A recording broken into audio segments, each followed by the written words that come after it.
मैंने उन परिवारों को देखा है जिनकी माताएं काम करती रहती हैं और बच्चे शराब पी पी कर जिनकी किडनियां खराब हो जाती हैं, फिर उन माताओं को जो कष्ट होता है ना। इसलिए ये संस्कार पीठिका है वेद व्यास की। समाज को कहीं से भी सद्विचार मिलना चाहिए, क्योंकि विचार से कर्म जन्म लेता है। कथा से व्यक्ति नहीं बदलता, व्यक्ति के विचार बदलते हैं। विचार से संस्कार बनते हैं, संस्कार से स्वभाव बनता है, और स्वभाव एक जन्म का नहीं होता। सुखी होने के लिए हमको साधन नहीं, स्वभाव अच्छा होना चाहिए। याद रखिएगा, सुखी होने के लिए बहुत वस्तुओं की जरूरत पड़ सकती है, बहुत साधनों की जरूरत पड़ सकती है, लेकिन आनंदित होने के लिए आपकी विचार अच्छे होने चाहिए। क्योंकि सुखी तो रावण भी था, लेकिन रावण आनंदित नहीं था। और शंकर के पास में साधन नहीं थे, वो शमशान में रहते हैं, उसके पास साधन नहीं, लेकिन वो आनंदित है। आज हम समाज में देख रहे हैं लोगों के पास साधन बहुत बढ़ गए हैं। मैं कथा में पुनः पुनः कहता हूं, संपत्ति साधन दे सकते हैं, अच्छा मकान बना सकते हैं, अच्छी गाड़ियां खरीद सकते हैं, ब्याज पर पैसा दे सकते हैं, बहुत कुछ कमाने के और धंधे डेवलप कर सकते हैं, घर में आवश्यकता से ज़्यादा बहुत सारी चीज़ें इकट्ठी कर सकते हैं, घर में टेलीविज़न भी है,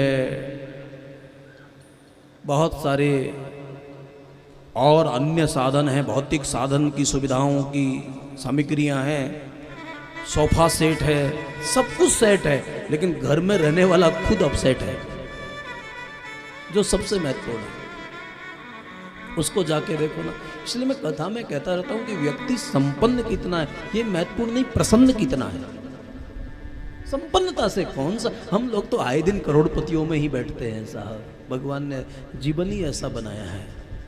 याद रखना, मैं कभी छोटा था ना, देहातों में रहता था, तो ऐसा लगता था कि शायद ये बहुत हजारों के करोड़ों के मालिक, क्योंकि अभी पिछले कहना नहीं चाहिए प्लीज़ मीडिया के सामने वैसे तो, वरना मैं पिछली कार्यक्रम में भी ऐसे घरों में जाता जहाँ कम से कम 10 करोड़ की गाड़ियाँ उसकी गैरेज में थी।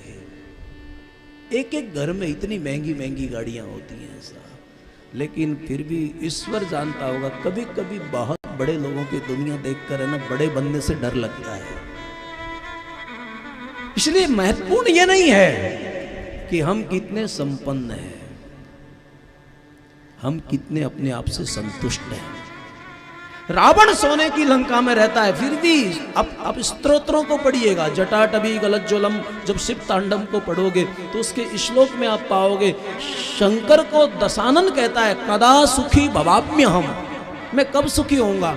ये सोने के शहर में रहने वाला शमशान में रहने वाले को बोल रहा है। सोने के शहर में रहने वाला व्यक्ति शमशान में रहने वाले को कहता है कि मैं सुखी कब होऊंगा। कभी कभी लोगों के संपत्ति तो बहुत अच्छी होती है, लेकिन उसके घरों के संस्कार अच्छे नहीं होते। हमारे हनुमान जी को भी आश्चर्य हुआ सोने की लंका को देखकर, क्या दुर्ग है ये। लेकिन वहां के लोगों के जब आचरण को देखा, चरित्रों को देखा, तो हनुमान जी को भी बड़ी निराशा हुई कि सोने के शहर में रहने वाले लोगों की करतूतें कितनी गलत हैं। मालकुस बन बाग ऊपर वन पाटिका, सरको पर वापी सोहाई, नर नार सुर गंधर्व कन्या, रूप मोने मन मोहाई, ताहु माल देह विशाल शैल समान, हरि बल कर गई। जो थोड़ा सा भी रामायण से प्रेम करता है वो जानता होगा ये सुंदरकांड का छंद है। वहां की संस्कृति कैसी है। इसलिए मेरे भाई बहन, जो लोग संपत्ति बहुत इकट्ठी कर लेते हैं, जैसे कैसे तैसे, लेकिन होने चाहिए पैसे, तो पैसे आ तो जाते हैं, लेकिन हाथ से वो चीजें निकल जाती हैं जिनको हम पैसे से नहीं खरीद पाते। मैं ऐसे बहुत परिवारों को जानता हूँ जहाँ पैसे की कमी नहीं, लेकिन वो चीजें हाथों से निकल जाती हैं जिनको पैसे से खरीदा नहीं जा सकता। इसलिए कमाओ नीतिपूर्वक, रहो प्रीतिपूर्वक और जियो रीतिपूर्वक। नीति, प्रीति और रीति को भुलाकर हम चाहें कि हम सुखी हो जाएंगे तो आप सुखी होने का दिखावा कर सकते हो, लेकिन अंदर से बहुत। और याद रखना, इसलिए कई लोग अंदर से जितने परेशान होते हैं ना, बाहर से सब शरीर के स्तर पर सुखी दिखाई पड़ते हैं, लेकिन मानसिक रोगों को पूछो ना, शरीर से सुखी होना बहुत आसान है, लेकिन मानसिक रोगों से मुक्त होना बहुत कठिन है। आज जिसको भी देखो ना, लोगों को शरीर के रोग ज्यादा नहीं है, मानसिक रोग बहुत परेशान कर रहे हैं। जिनको हम सुखी समझते हैं ना, वो भी अंदर से है ना। इसलिए मैं पुनः पुनः निवेदन करता हूं कि ऐसे परिवेश में, ऐसे वातावरण में किसी को दुख मत देना, क्योंकि लोग अपने आप से बहुत दुखी हैं। वो बेचारे जी रहे हैं, ये कोई कम कृपा नहीं है। बाकी मन में मरने के विचार तो आते हैं, लेकिन वो जिए जा रहे हैं। तो ये जो बहुत अपने करीबी लोग होते हैं, उन्होंने ही जहर दिया उसको, और जहर देने के बाद वो सुकुमार राजकुमार की मृत्यु हो गई।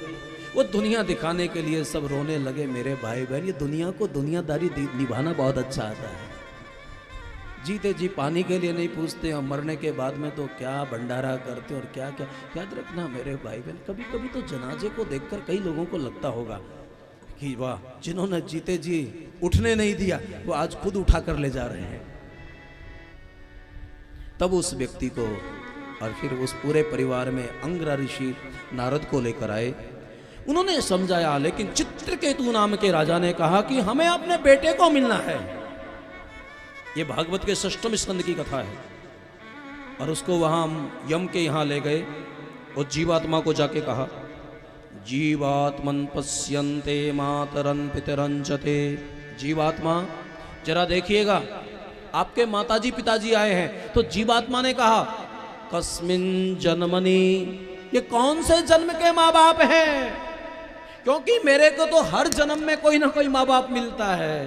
तब चित्रकेतु को लगा जैसे नदी के प्रवाह में बहते हुए पानी में बालू के कणों का मिलन और वियोग होता है, संयोग और वियोग होता रहता है। इसी प्रकार हम लोग संसार में अपने प्रारब्ध के अनुसार मिलते रहते हैं और बिछुड़ते रहते हैं। इसलिए प्रेम सबको करना चाहिए, लेकिन मोह किसी से नहीं करना चाहिए। प्रेम जो होता है ना, वो आपकी चेतना को उच्च स्तर पर ले जाएगा, लेकिन मोह जो होगा ना, मोह सकल व्याधिन कर मूला। बिना सत्संग के मोह नहीं भागेगा। विनु सत्संग ने हरि कथा, ते विन मोह न भाग। जब तक मोह नहीं भागेगा, तब तक परमात्मा के चरणों में अनुराग नहीं होगा।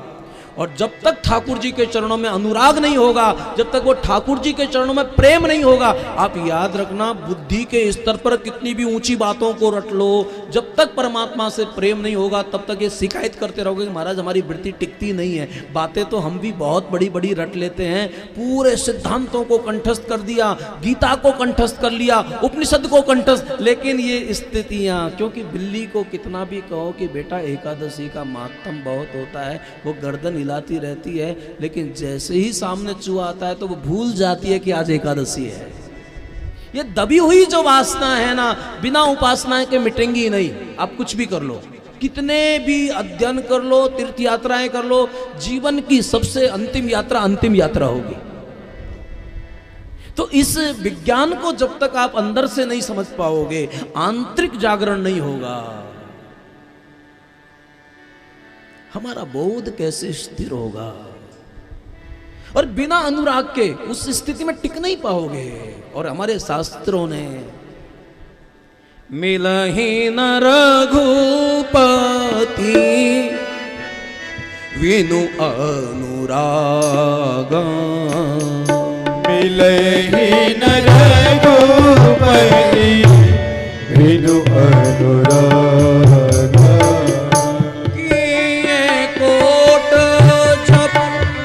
जोग विरागा, किए कोटि जप जोग विरागा, बहुत जप करते हो, बहुत साधन करते हो, मैं सभी को प्रणाम करता हूं, करना ही चाहिए। लेकिन सब साधन का फल है परमात्मा के चरणों में प्रीति हो जाना। परमात्मा की प्रीति का फल है परमात्मा का दर्शन।